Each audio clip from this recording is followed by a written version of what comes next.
Hello friends, नमस्कार। आप सबका हमारे YouTube channel Ram classes for BEd में स्वागत है। तो दोस्तों, ये जो पेपर है ये बीएड फर्स्ट ईयर वालों का है, ठीक है। 2019 का क्वेश्चन पेपर है फिलोसफी का, ठीक है। Philosophical and sociological perspective of education, शिक्षा के दार्शनिक और समाजशास्त्री परिप्रेक्ष्य, ठीक है।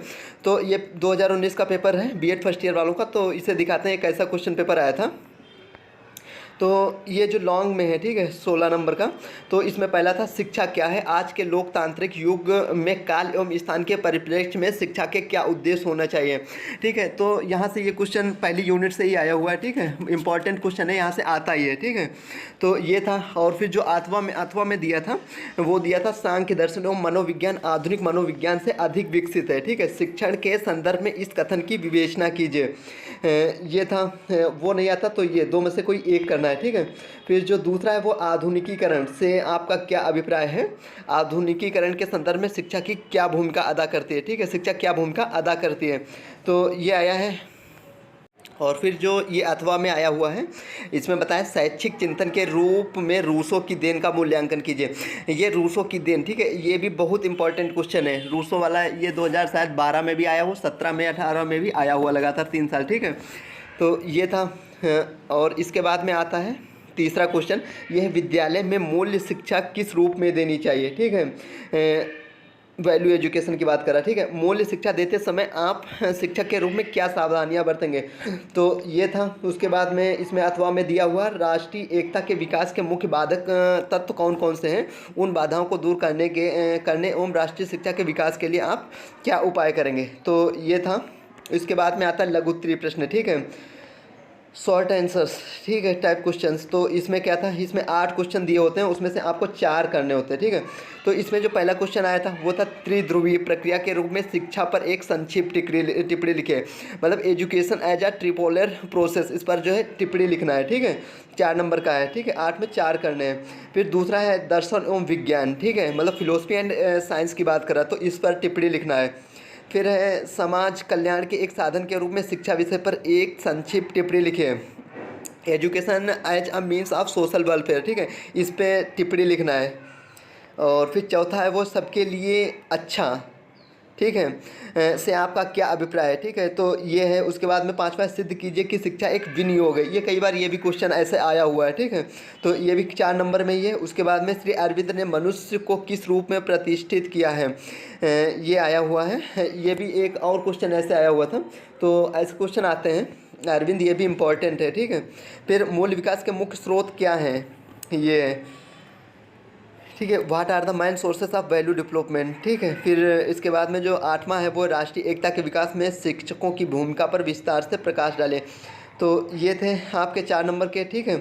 अब उसके बाद में जो 10 क्वेश्चन यहाँ पे दिए हुए हैं, यहाँ से आपको 8 क्वेश्चन करने होते हैं, ठीक है, प्रत्येक 2-2 नंबर का होता है।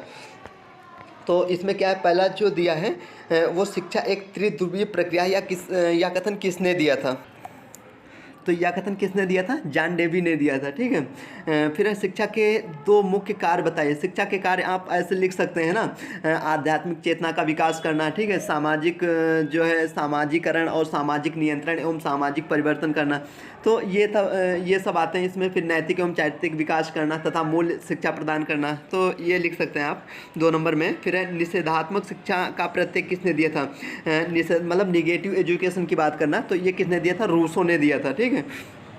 उसके बाद में आता है NCTE का पूर्ण रूप, मतलब इसका फुल फॉर्म पूछ रहा है, ठीक है, NCTE, तो इसका फुल फॉर्म क्या है, national council of teachers education, ठीक है। इसकी स्थापना कब हुआ, 1995 में, ठीक है, जिसे क्या बोलते हैं, राष्ट्रीय शिक्षा परिषद भी बोलते हैं, ये है। फिर जो 5वां क्वेश्चन है, मानववाद की 2 प्रमुख विशेषताएं बताइए। मानववाद, ठीक है, मतलब ह्यूमनिज्म की बात कर रही है, ठीक कर रहा है, ठीक है।